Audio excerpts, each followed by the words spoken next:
দালাল মিডিয়া আর অন্ধভক্ত তারা কোথায় আজকে? তাদের দেখতে বলে এই ভিডিওটা। দালাল মিডিয়ারা কোথায় আজকে? তারা এইসব ভিডিও দেখতে পায় না, তারা দেখতে পায় শুধু হিন্দু মুসলিম। 1 मिनट 8 सेकंड का ये वीडियो चौंकाने वाला है। दिन दहाड़े मनचलों ने एक स्कूल जाती लड़की को धर दबोचा।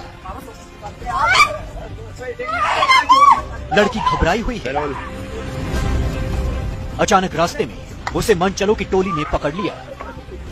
वो इनके चंगुल से निकलने की कोशिश करती रही, चिल्लाती रही। দালাল মিডিয়া এবং অন্ধভক্ত তারা কোনোদিন এইসব ভিডিওগুলো তারা প্রচার করে না, কারণ এটা তাদের বাবার রাজ্যে হয়েছে। তারা যাকে বাপ মনে করে তার রাজ্যে হয়েছে, ইউপিতে, উত্তরপ্রদেশে, ওই ভোগীর রাজ্যে এই ঘটনাটা ঘটেছে। দিন দাহারে একজন মেয়েকে তারা হেনস্থা করছে, রাস্তায় ধরে তাকে টানাটানি স্কুল থেকে ফেরার পথে। ভিডিওটা তোমরা সবাই দেখেছো। তাই এই দালাল মিডিয়া আর এই বিজেপি বাংলায় আসলে কি করবে সেটা একবার ভাবো।